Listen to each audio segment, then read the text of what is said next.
Tu as rencontré quelqu'un en ligne, magnifique connexion. Les soirées s'allongent, les messages s'épaississent. Mais un jour, elle lâche « Je pars 6 mois à Montréal ».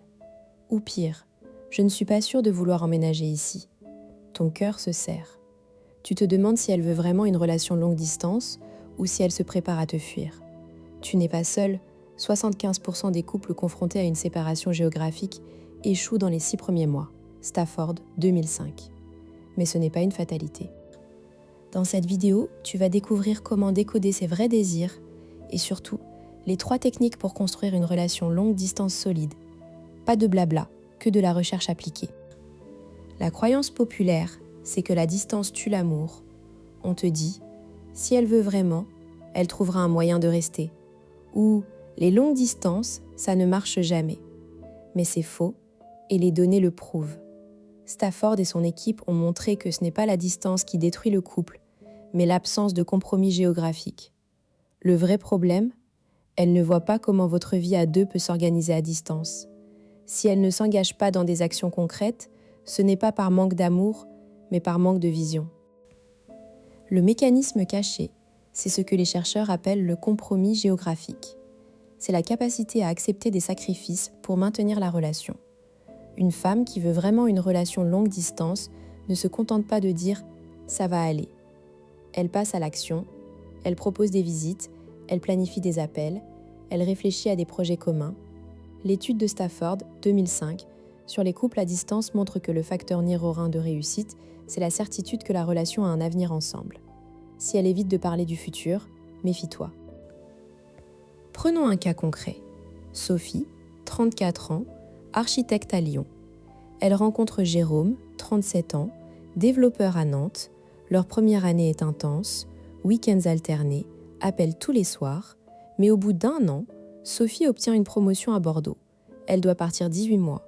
Jérôme panique, il lui demande « Tu veux vraiment qu'on continue ?» Sophie répond « Je ne sais pas, c'est compliqué ». Jérôme interprète ça comme un rejet. En réalité, Sophie est submergée par l'incertitude. Elle ne sait pas comment organiser ses allers-retours, elle craint que la distance n'abîme leur complicité. Mais en observant ses actions, Jérôme a des indices. Sophie cherche activement un appartement avec une chambre pour lui. Elle propose de lui payer un billet de train par mois. Elle télécharge une appli de couple entre autres. Ce sont des signes de compromis géographique. Le langage corporel, elle évite de parler de l'avenir à long terme. Mais ce n'est pas du désintérêt, c'est de la peur. Comment décoder ces signaux dans ta vie ? Pose-toi 2 questions. Premièrement, est-ce qu'elle initie des contacts ? Pas seulement répondre, mais envoyer un message, proposer un appel. Deuxièmement, est-ce qu'elle évoque des plans futurs, même vagues ? On pourrait se voir à Noël.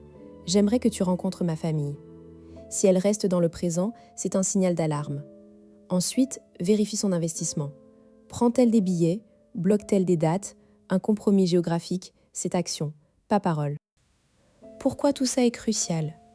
Parce que sans compromis géographique, la relation devient une corvée émotionnelle.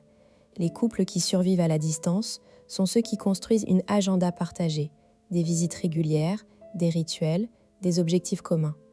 Ceux qui échouent sont ceux qui pensent que l'amour suffit. Non, l'amour ne suffit pas, il faut des actes. Quand tu comprends que la distance n'est pas un obstacle, mais un filtre, tu changes de perspective. Tu ne subis plus, tu agis. Technique numéro 1, la carte routière affective. Prends un moment calme, dis-lui « J'aimerais qu'on imagine notre année à venir ». Pas un plan rigide, mais une vision. Quelles sont les dates qu'on aimerait partager ? Utilise un calendrier en ligne, notez les vacances, les week-ends prolongés. L'objectif est de créer une trame de compromis géographique. Personnellement, j'ai testé ça avec Marie. On a fixé 6 week-ends obligatoires en 12 mois. Ça a enlevé l'angoisse de l'incertitude. Technique numéro 2, le. Exemple, je sais que tu as peur pour ton travail, mais moi je veux être avec toi. On peut trouver un équilibre. Ne la force pas, mais montre que tu es prêt à t'adapter.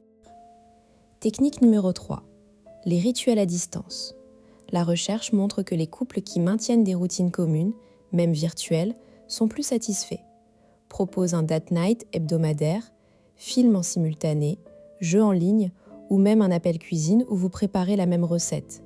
Le but, Créer des moments de connexion qui imitent la vie commune. Exemple avec phrase exacte. Et si tous les jeudis soirs, on regardait un épisode de ta série préférée en même temps, on peut commenter en direct. Ça construit une intimité qui résiste à la distance.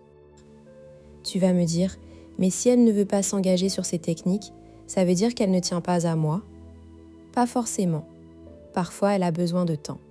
Mais si elle refuse catégoriquement tout compromis géographique, pas de visite, pas de planification, c'est un signe qu'elle n'investit pas dans la relation. Autre objection, et si je m'investis trop et qu'elle part? Le risque est réel, mais ne pas s'investir est une garantie d'échec. La recherche de Stafford montre que les couples qui s'engagent dans des compromis actifs survivent 70% mieux. Pour finir, souviens-toi de ton angoisse du début. La clé n'est pas de savoir si elle veut une relation longue distance, mais si elle est prête à faire les compromis nécessaires.